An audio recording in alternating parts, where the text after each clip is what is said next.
que lo primero que tenemos que definir es si vamos a hacer una constituyente con el objeto de cambiar el país como sea, o sea, contra viento y marea, o si es que estamos haciendo una constituyente como una, tratando de ver si nos hace caso, vamos a decirlo así. Entonces, si vamos a hacer una constituyente contra viento y marea, es muy distinto los planteamientos que se hacen iniciales en los que considero que lo que dijo Vasco es fundamental, o sea, hay que establecer cuáles son los derechos fundamentales de la persona que van a constituir los límites en la constituyente. O sea, en nuestra constituyente del 99 se violó el principio de representación proporcional de las minorías y por eso fue que se produjo los 125 diputados a favor del gobierno y solo 6 a favor de la oposición, a pesar de que la composición de la votación era 52-48. Entonces, allí solamente con eso, todo lo que vino de esa constituyente es totalmente híbrido, porque allí no decidió el país, decidió un grupo. Entonces, nuestra constitución establece un sistema económico que ella llama de economía mixta, pero que cuando se coligen todos los otros artículos termina siendo en realidad socialista de socialismo real, o sea, totalmente estatista. Entonces, eso es lo que queremos. Yo creo que hay unos principios básicos que un grupo tiene que definir, porque tú le vas a ir a proponer a la gente de las comunidades algo y te le tienes que plantear alternativas y explicarle por qué tú crees en una cosa o en la otra. Y ese es el papel que tiene un líder. Ahora, por supuesto que tiene que haber líderes, pero serán líderes, o lo que deberían haber muchos líderes comunitarios, de comunidades, de sectores, los que tienen más conocimiento explicándole a los otros, para darles la posibilidad de elegir con cierto nivel de conciencia sobre qué están eligiendo, y no porque me gusta, porque me lo dices tú, que a mí me gusta tú o me gusta fulano. Entonces, yo creo que lo primero que definir es cuál es el propósito de la constituyente, después definir un marco de límites, y sí, tiene que hacerse un plan para ir a informarle a la gente y ir creando en la gente la conciencia de qué es lo que debería ser, o por lo menos que tenga la posibilidad de elegir con un conocimiento de causa. Y eso se puede hacer simultáneamente en la recolección de firmas, pero eso implica que haya una organización de gente pensante, a lo mejor muy plural, que establezca esos principios básicos y se disponga a ir a informarle a los líderes de las pequeñas comunidades, a los líderes de los barrios, sobre el tema, y poco a poco ir recolectando firmas o no. O sea, esa es mi opinión. Bien. Gracias por la oportunidad. Bueno, yo llegué un poco tarde ahora, pero sí, como hemos coparticipado con ella ya en 2 impugnaciones ante el CNE, la del 7 de octubre del 2012 y la del 14 de abril, no pudimos, pero en los temas, yo quiero reenfatizar en algo que es clave. No es que no hemos tenido, incluso con Agustín, hemos acordado estar en desacuerdo en tiempos pasados de elecciones, cuando yo puse lo mejor de mis intenciones, entrenando y reentrenando gente en todo el país con mis propios recursos. Ha habido buena intención. Pero hermano, cuando nos metemos en los números, yo soy ingeniero y yo me propuse entender numéricamente la parte legal, la ha hecho ella y un grupo importante de abogados que han demostrado, pero con supremo detalle, instancias de violaciones intencionales de la ley. Pero yo voy a hablar de la parte numérica, solamente para decirte 5 cositas muy brevemente. Y esto no es algo que yo discutí con alguien en la calle, lo discutimos en 2 oportunidades antes del 14 de abril en la oficina de Vicente Díaz. Vicente Díaz conoce muy bien lo que está pasando, muy bien el fraude y muy bien que aquí con este CNE, hermano, no va a pasar absolutamente nada. Es más, no me importa quién diga qué, porque aquí nos graban y todo. Varón, en mi convicción de que este es un fraude que está supremamente documentado dentro y fuera de Venezuela. La misma constituyente para mí no se puede dar hasta que hay una toma del poder. No se va a poder, porque si yo soy el CNE o si yo soy Diosdado, hermano, ¿acaso es tontería lo que hay? Aquí hay en deuda interna, deuda externa, servicio de la deuda, más de 400.000 millones de dólares de deuda impagable. Si tú fueras Diosdado o el alto mando militar, ¿tú vas a permitir que el CNE haga algo? Es una cuestión de lógica. Ponte en el cuero de ellos. Si tú eres Raúl Castro y estás alimentando a 11 millones de cubanos, excepto el turismo sexual en Cuba, tú vas a permitir. Entonces vamos a los números. Y los números yo no los demostré en una esquina. Ella sabe, yo fui a la oficina del Alta Comisionada de Derechos Humanos de la ONU en Ginebra y demostramos, para el caso del 7 de octubre, lo siguiente. Primero, hay más de 1 millón, y Luis Aguana ha escrito sobre 1.513.000 electores sin huellas en el récord. ¿Sabe qué significa eso? Que como las huellas no son huellas per se, sino son huellas digitalizadas, con un generador de números, el régimen hace lo que le da la gana con 1.500.000. Y tú puedes poner a hacer lo que te da la gana en los centros, ellos tienen control de 1.513.000. Pero Lugo Moreno se puede multiplicar por 3 o 4 o 5 veces. Bueno, eso por nada. Por otro lado, Lugo Moreno entregó, y no se lo entregó se lo entregó a Vicente Díaz. Por cierto que Vicente Díaz lo odia a muerte. Me dijo, ese señor no quiero ni saber el nombre. Nos lo dijo y ahí estaba Enrique Aristigueta Grande. 2.660.000 electores irregulares. Eso está documentado, hermano. Allí iban los 240.000 muertos que supuestamente, ¿verdad?, agarraron ahora. Pero además, en la presentación que hicimos en el CEN de ADE, estaba el profesor Genaro Mosquero, que hasta la saciedad ha mostrado la existencia de los centros clave en 330 municipios. Y luego le metió un software estadístico clásico, aquí lo ha dicho, y encontró una correlación en Caracas, en Guayana, en San Cristóbal, en Cumaná. Una correlación constante, 66-33 a favor del gobierno. Por supuesto, no necesita tener un doctorado en matemáticas para saber que eso es estadísticamente imposible. Pero algo más simple y fácil, nosotros pedimos en la impugnación del 7 de octubre que se produjeran las constancias de verificación ciudadana.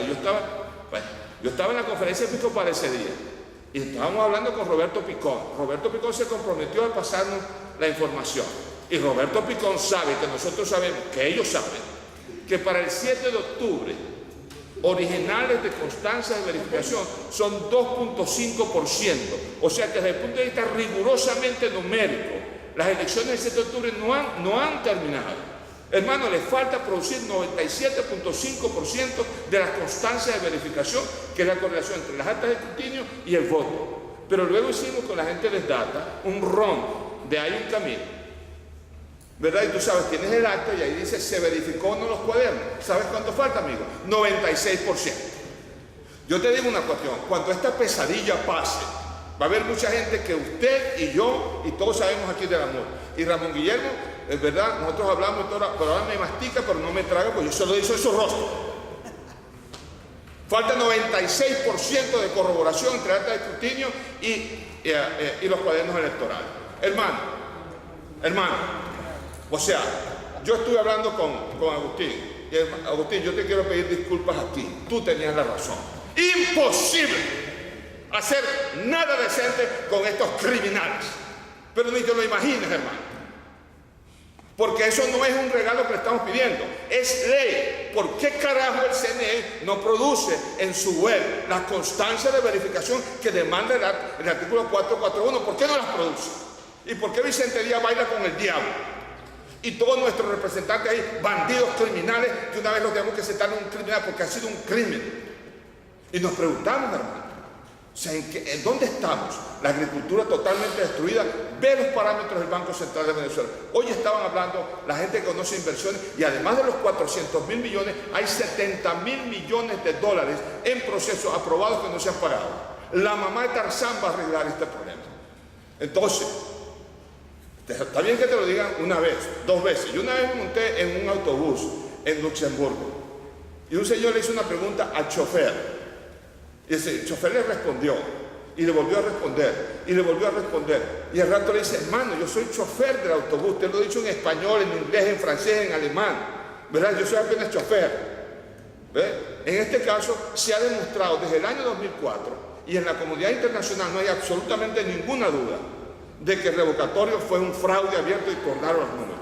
Que lo que pasó en el 2005, ¿qué pasó? Casi el 90% de los venezolanos no fueron a votar. En eso él tenía razón. En el 2007 no fue un, ¿cómo fue que dijo el difunto? Que era una victoria pírrica. Falta 1.800.000 votos y a la impugnación por contar, de los cuales la inmensa mayoría son nuestros. En el 2010 fueron y tornaron los números. ¿Y hasta cuándo, hermano? O sea, todavía vamos al 14 de abril. Él cambió su discurso. Eric Egbar me dijo horas antes de morir, ¿verdad?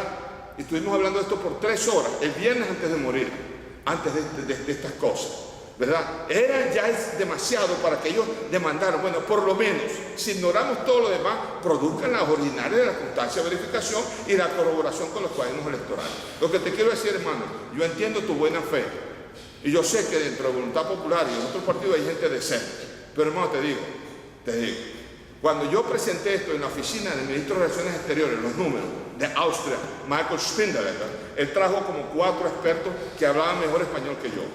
Y cuando terminé de presentar todo, lo presentamos aquí en la Academia Nacional de la Ingeniería, el ministro me dijo: mire, me dicen mis expertos aquí que todo lo que usted está haciendo es correcto, pero vaya y le dice a su candidato que arreglen su rollo entre ustedes, porque él dice, rapidito, aquí no ha pasado nada. Volvió a prometer, nos dijo que iba a cobrar y no cobró un carajo. Hermano, ¿acaso nos estamos jugando un papel de Arroyo Toledo? Es el destino de la nación. Aquí, te lo digo, no va a pasar nada hasta que tomemos el poder y después que tomemos el poder. 3:30 y 3:50. Solo después se podrá ejecutar la constituyente.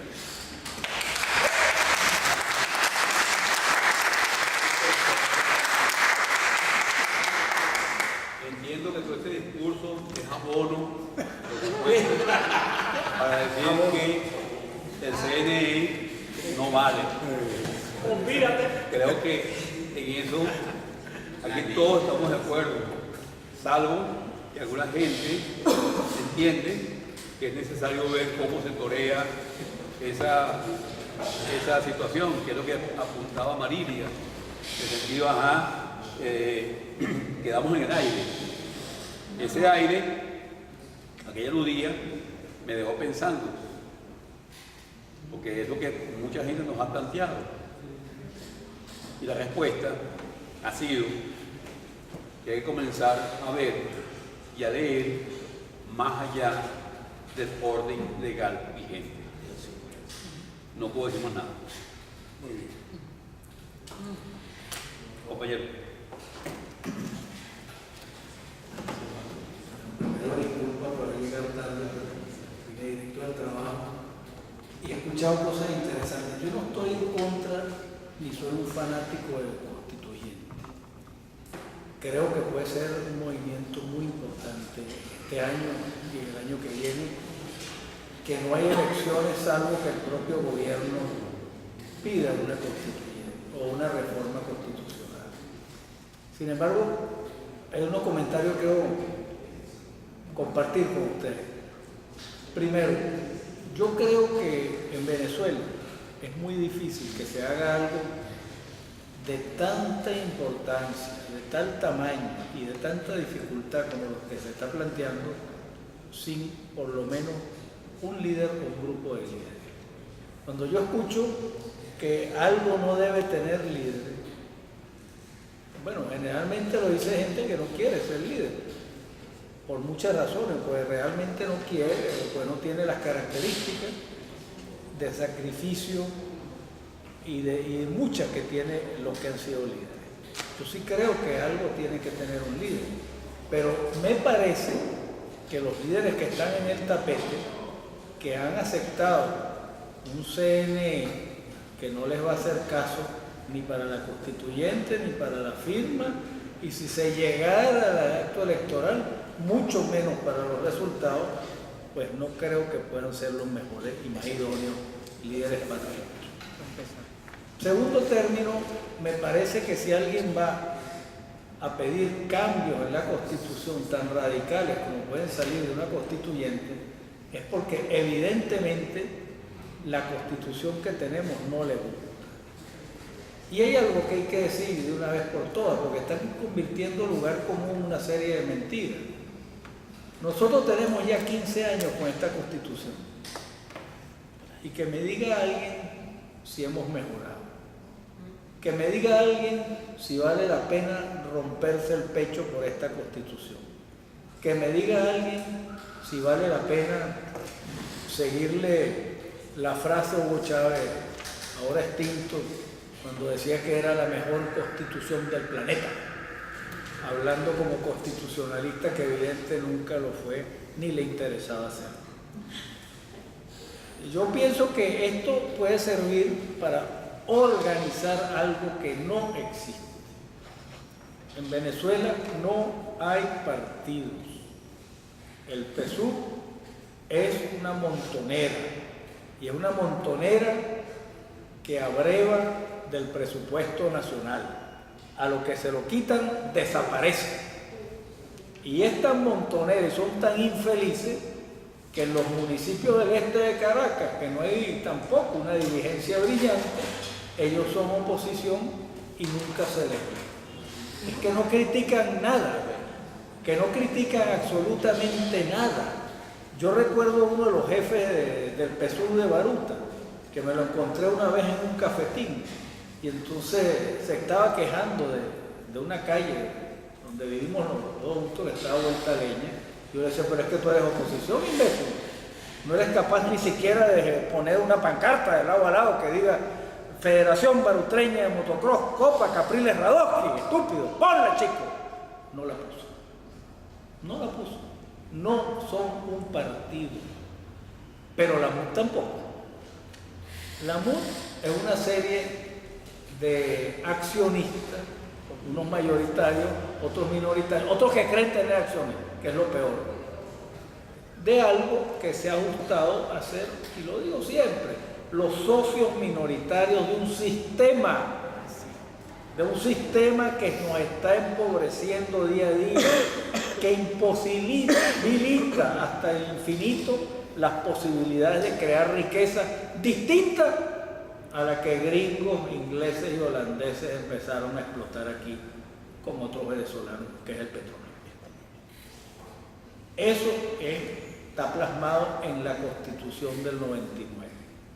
Si uno va a ir a pedir una constituyente, tiene que decir, y me perdonan la expresión, esta Constitución de Hugo es una plasta.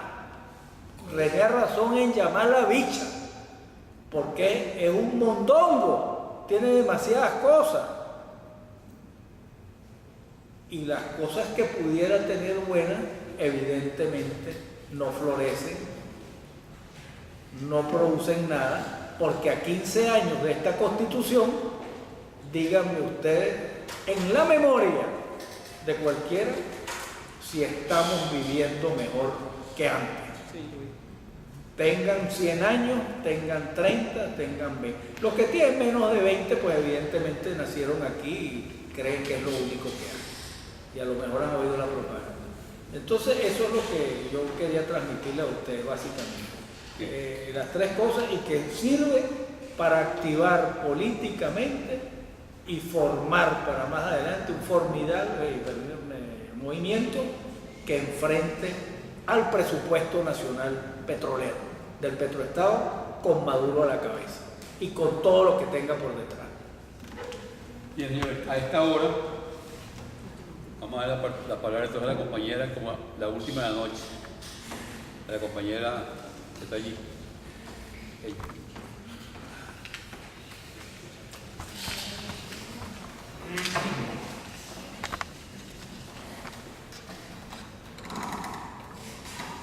Buenas noches, mi nombre es Yolanda Batán, venezolana y estudiante. Me siento honrada por dar una locución, ya que he escuchado intervenciones bastante interesantes. Esta es mi primera vez en un tipo en un compartir de este tipo. Quisiese sintetizar algo. La idiosincrasia nueva de este venezolano, yo creo que hace pensar hasta utópico este tipo de propuestas. ¿Por qué? Porque el venezolano está acostumbrado a que unos pocos hagan el trabajo de unos muchos. Y cuando hablamos de ese despertar, de recobrar esa soberanía popular, ese poder ciudadano, nosotros estaríamos dándole algo que realmente el pueblo ha dado pie. Y bueno, y pido disculpas en caso tal de que no sea así, de debatir de algo que a ellos ni siquiera les interesa. Es algo hasta muy superfluo y muy utópico el hecho de que nosotros estemos debatiendo este tipo de cosas así, tomando en cuenta todas esas expresiones y informaciones que nos dio aquí el ingeniero. Pero es que simple y llanamente han dado como ese disgusto, ese desaire. No digo con esto en ánimos que valga la redundancia, desanime, por el contrario, sino de que nosotros, si somos esos supuestos dirigentes, que demos la batalla, pero que realmente llevemos ese discurso para que pueda otra vez despertar esa conciencia, porque aquí el problema está en eso, la esencia del venezolano que ya se perdió. ¿El venezolano en qué sentido? En que él se sienta parte del país, del por qué es que él tiene que luchar. Teniendo en cuenta esto, es casi que imposible y hasta de una forma muy irresponsable el responder el cómo, el cuándo y el dónde. ¿Por qué? Porque mientras si no se tenga esa conciencia, no vamos a poder hacer nada. Y tomando en cuenta tu intervención, Raúl Emilio, si nosotros aquí no tenemos un personalismo, lamentablemente, unos muy vivos, para no decir nombres, pero poderes económicos, van a tener un líder. Y allí es donde nosotros tenemos que estar conscientes de que esos mismos no pueden volver a elegir, porque entonces ¿de qué vale? Trabajaríamos en vano. Nosotros tenemos, aunque sea escondido, tiene que estar, que sea un secreto, pero que dentro de esas personas que estemos luchando por esto, que esté el reconocimiento, sino la viveza, el poder que siempre ha habido en la política venezolana va a ser de las suyas. Ese es el riesgo que nosotros también tenemos que correr, no dejando a un lado que como nosotros vamos a llevar ese debate cuando muchos fundamentalistas, por calificarlo de alguna forma, puedan decir vamos a la Constitución originaria, vamos a las cavernas de la supuesta Cuarta República. Eso es interesante. O cómo poder llevar ese mensaje tan prudente y tan puro de que no se va a cometer el mismo error que cuando Chávez llegó al poder. Esas son las cosas que yo considero que se tienen que tomar en cuenta. Una cosa es ser positivo y otra cosa es ser realista. Y esta gente, por lo menos, no colocarlos como enemigos, porque enemigos no son, ellos son también venezolanos. Sino al adversario no hay que darle aire, porque si no a nosotros nos van a aniquilar, así de sencillo. No quiero ser sangrienta, pero tenemos que ser realistas. Otra de las cosas que también hay que dejar en claro es que cuando tú estuviste hablando, disculpa que no anoté tu nombre, nosotros dentro de ese discurso pudiésemos darle a ellos de que la pelea no es contra la mitad de venezolanos, para darle un poco de credibilidad que no se merece el CNE, de que la pelea no es como la otra mitad de los venezolanos, sino es como un grupo que se quiere apoderar de ella. Ahí es donde se tiene que dejar claro, pero nosotros tenemos que estar claros, vamos a darnos aquí.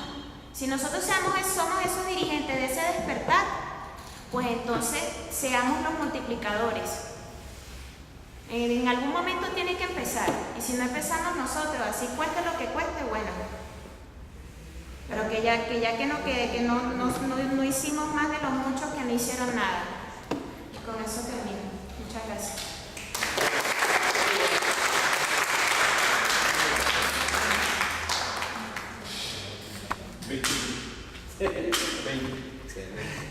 Sobre 20.